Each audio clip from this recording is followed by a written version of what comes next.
Welcome to the introduction to UIL Ready Writing video series. This video is designed to give you an overview of the Ready Writing contest, including the basic ideas that shape the event, make it meaningful, the skills a contestant needs to possess if they hope to be a strong competitor, and a quick look at the instructions.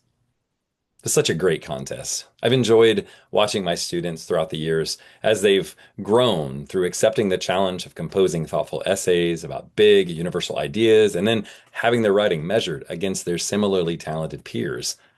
It can be a tough one to coach, if I'm honest, because so much of the work has to happen outside of formal practice.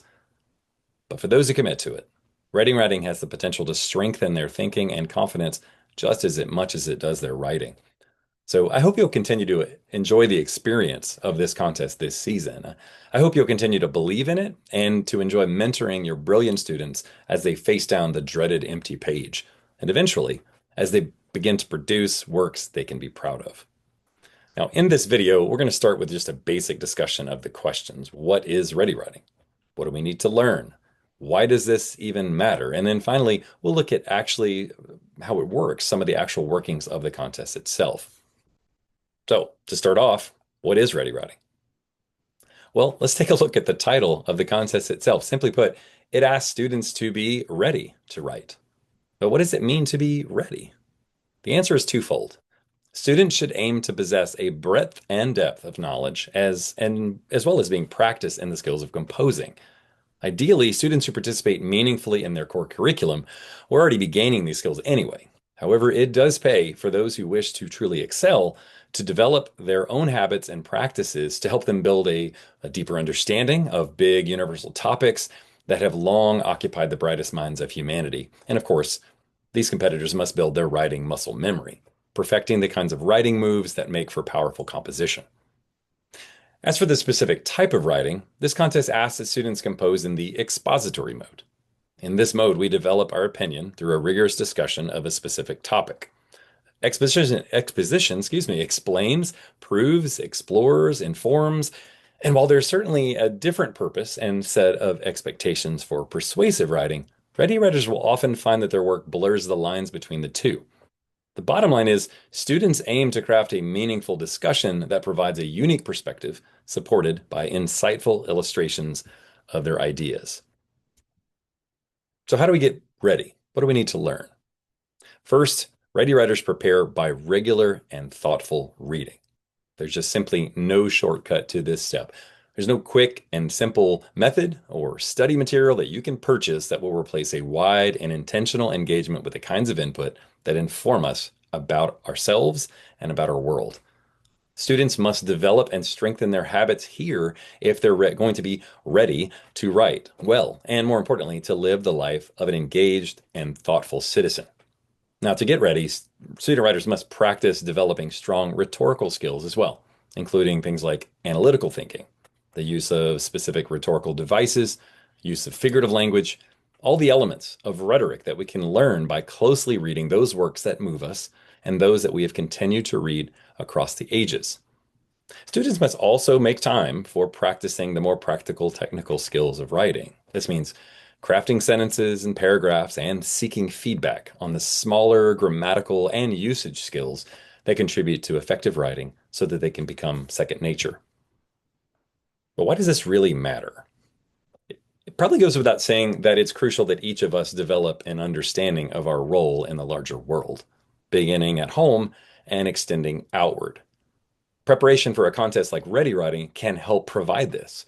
If we're intentional about our reading habits and about our awareness of current events at home and abroad, and if we work at articulating our unique viewpoint on these issues, we become the kinds of informed, thoughtful citizens upon which our communities, our state, our country, and our world depend.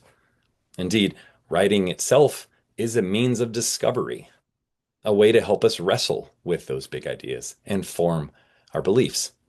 Now, there are some other more immediately practical benefits.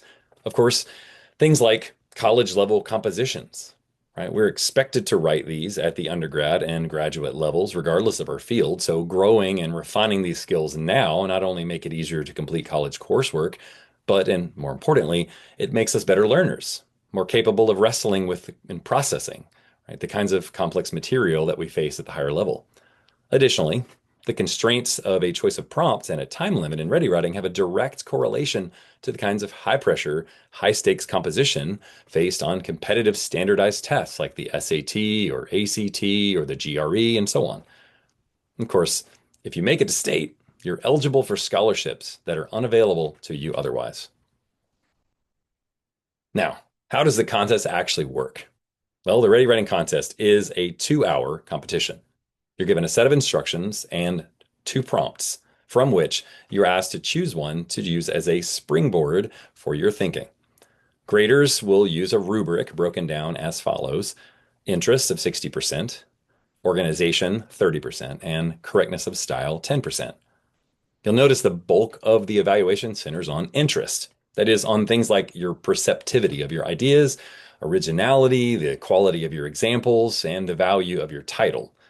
In the organization category, you're judged on the clarity of your thesis, the development focus of your paragraphs, the use of transitions, and the support of your thesis and your clarity overall. That final 10% of the rubric focuses on things like punctuation and sentence structure, grammar, word usage, and spelling. Now, let's go ahead and take a look at those contest directions specifically. You can find examples of these, by the way, from past seasons on the UIL website under UIL High School Academic Study Materials.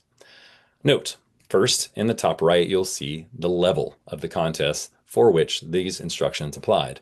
This case is the Invitational B 2016. Below this, you'll see the guidance for the writing task, the instructions.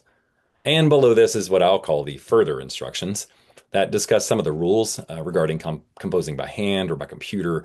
We'll discuss these a little bit more on a later slide. Finally, at the bottom, you will see your choice of two prompts. These topics are, as the director says, timeless rather than timely.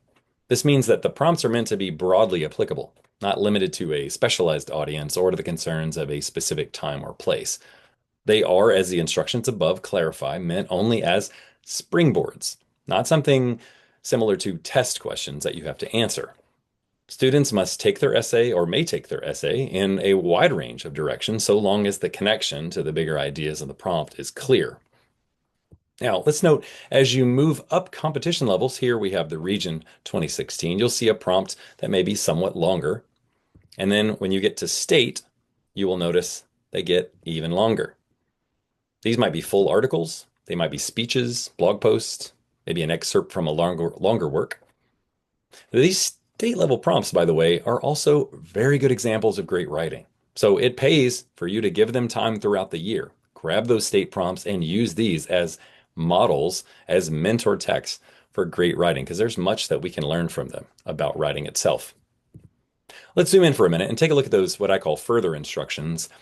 You can see here that this second part of the instructions includes notes on the use of handwriting versus laptops. Students are allowed to compose either way, so long as they follow these guidelines. So be sure you go over these rules and practice with them in mind. You'll also want to go online and download the Ready Writing Handbook. In it, you'll find additional contest rules, as well as procedures for preparing to host the contest, for example, including what materials are needed and guidelines for actually conducting the contest. Finally, the handbook also provides guidance for judging student entries. Coaches, it's critical that you give special attention to this portion well before the contest, especially if you're involved in running the event at the meet. The handbook clarifies the various criteria, addresses some of the common misconceptions that novice judges have. Competitors will also do well to read this section as they can gain a better understanding of what the judge is looking for. Now, some final thoughts. You're going to want to, again, as I said earlier, make a habit of reading and reflecting upon great writing and on items that inform you about what's going on in the world around you. Just no shortcuts to enable you to build the kind of background that will make you ready to write on contest day. You also want to practice and seek feedback. One of my favorite musicians, Sufjan Stevens, once said in an interview that he spends countless hours simply practicing his instruments because he wants to be ready. That is, he wants to possess the abilities necessary to translate inspiration into art. Picasso said something similar. He said, inspiration must find you working. So work and develop those skills. It'll pay off in the long run. But don't forget, to enjoy the experience. Remember that every time you write, you are creating something that does not exist in the world. You're creating something completely new, something completely your own. This is especially powerful when it's something you're proud of. And the more you work, the more likely you are to produce artful essays. William Zinsser, in his famous book on writing called On Writing Well, said, writing well means believing in your writing and believing in yourself, taking risks, daring to be different, pushing yourself to excel.